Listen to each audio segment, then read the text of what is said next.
Alright y'all, welcome back to the channel and to some more slug testing, and today we've got another really interesting combo to run, and I'm really curious to see how it performs because it may work okay or it may just be a little bit underwhelming at the best. We're just gonna have to try it and see what happens because these shells have been hit or miss, and this choke in particular also has been pretty hit or miss. So putting the two together may or may not work out for us. But first, for the shells we're running, I brought out some more of the Federal TruBall slugs. These ones are a 12 gauge, 2 3/4 inch, 1 ounce slug at about 1600 feet per second. Now, as far as the TruBall lineup goes, you can kind of see the diagram right here. It's a pretty typical rifled slug with a little gas seal shock cushion piece under it, but in between the two, there's this little plastic like marble or ball that gets forced up into the back of the slug, and it's supposed to help center the slug in the bore, or at least do it better than a typical rifled slug would. They probably make 8 different versions of the TruBall lineup. From what I gather, these are pretty much the standard TruBall offering. They make these in deep penetrator, which is a harder lead and it's copper plated. They also make them in several different velocities in 2 3/4 and 3 inch, but the 2 3/4, 1600 feet per second regular TruBall is kind of the standard from what I gather anyway. Like I mentioned a second ago, the TruBall line has been pretty hit or miss. Sometimes you get okay results, sometimes they're less than impressive, but we'll see how they do through today's combo, which has also kind of had that same reputation. So as for today's setup, I brought out my Remington 870 that's set up as a slug gun. This is your regular run-of-the-mill 870, but I've got a scope mounted on top of the receiver. This is a Hawk Vantage IR 3 to 9 by 40 with the slug gun reticle in it. It's got a 24-inch barrel on it, and for the choke, we've got one of these Carlson's rifle choke tubes in the gun today. For specs, these are a 1 in 35 twist rate, which is very much so your standard slug gun type of twist, but it's only a few inches long right here at the end of the barrel. So you don't have a ton of rifling to work with. It does absolutely have an effect, but to what degree it affects stuff is pretty all over the place and hit and miss. What we found is different brands of slugs and different styles of slugs have different diameters. The rifling in this choke isn't super deep or super aggressive, so you need pretty much a full bore diameter slug to really engage the rifling to its best degree. And if you get slugs that are a little undersized, it still has a little bit of an effect on it, but not nearly as much. So sometimes it works out well and can bring a slug group in a little bit tighter than you would typically see from a smooth choke, like improved cylinder or something. Other times, it pretty much does nothing or goes backwards. So we'll see how it performs with the Federal TruBall slugs. Usually, Federal rifled slugs are a decent option when it comes to these rifle chokes. They seem to be a little bit more full bore diameter. I don't know if that's true also with the TruBalls or not. So we'll see how it performs and if it gives us anything worthwhile or not. Before today's test, we're running everything the same as usual. I don't have a ton of those slugs to work with, so we got to use what we do have. And even though it might not be a scientific test, we will get an idea on what we're looking at nonetheless. So we're going to shoot 2 groups, one at 50 yards and another at 100 yards. Both groups are going to be 3 shots each, unless I really pull a shot or something like that. I think I have 1 or 2 extra shells we might be able to use in that case. But I also have the chronograph as well to be getting our velocities and calculate energy numbers. So let's get you guys to view those targets. We'll start at 50, move to 100, and we'll see how the regular 2 3/4 TruBalls perform through an 870 with a Carlson's rifle choke. I don't know if it's going to work or not, but let's take some shots and see what happens.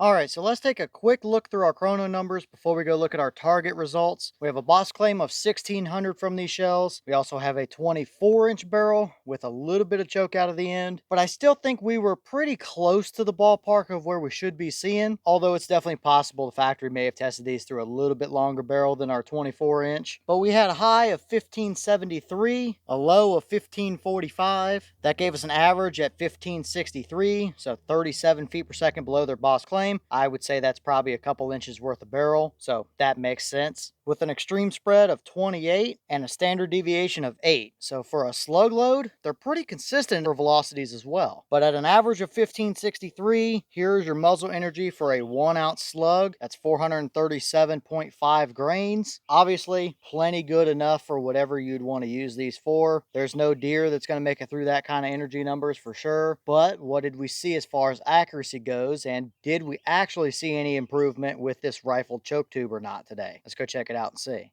All right, so here are the two targets. It's still a little bit janky. I got to figure out what I want to do with our 50-yard cardboard here. I want to make it a little better than that, or at least a little prettier than that, but we can still see what we need to see for now. Our 50-yard group is these 3 bullet holes right here. Our 100-yard group is that hole, and that hole over here on the right. You can ignore these 3 bullet holes over here on the left for now. Although, if you were curious, that is some 2 3/4 inch, 1 ounce Federal Power Shock slugs. Just for reference, both of those are 50-yard groups, maybe a little bit better on the TruBalls, but this is not a comparison between Power Shock and TruBall. But just for reference, technically it is there if you were curious and wanted to see, except that was from an improved cylinder choke as far as that group. Either way, we're looking at this group for today. It definitely is perfectly adequate at 50 yards. Those 3 shots cut one just big oblong mess of holes in the paper. So just like we suspected, usually it's not difficult for just about any rifled slug that's of decent quality to be touching or stacking on top of each other at 50 yards through that 870. So nothing surprising there. I would say that rifle choke didn't really help us, didn't really hurt us, pretty much did nothing noticeable at 50. To the best of my measurements, it's right at 1.01 or so inches. So right at an inch at 50 yards. That's from center to center on the farthest 2 bullet holes across. So nothing out of the normal there for 50. The big difference comes out when we go to our 100-yard group. I was aiming at this red dot. Obviously, that's not the shell or choke that my gun is zeroed with, but we started drifting a little bit to the left out here at 100. But we had 1 shot, 2 shot, and 3 shot. I felt fantastic about every trigger pull that we did today, and we have maybe a mile or 2 an hour breeze on and off on occasion, so weather conditions are fantastic as well. I let the barrel cool down for about 10 minutes or so in the shade between each of our groups. The barrel is still tight. Our magazine cap did not come loose at all. Our choke was still tight throughout every shot. So this is just the results we get, and less than impressive to say the least. It's definitely not a combination I'd want to push to 100 yards if I'm getting groups like that. So probably somewhere about 75 yards or so is when that group really started to open up. That rifle choke did not help us out at longer ranges at all with these TruBall slugs anyway, at least the standard 1600 feet per second version. And if you didn't pay attention or skipped over it at the beginning of the video where I talked about the rifle chokes, they can absolutely help tighten groups down at longer ranges, but you need a slug that's a big enough diameter to fully engage that small amount of rifling and make the best of it. If you get that, it absolutely improves results. If you don't have a slug that engages the rifling quite enough, it doesn't really do anything, or it can actually hurt you a little bit. And I honestly think this is a little worse than what we've seen out of these shells previously, because that 3 shots right there is not impressive.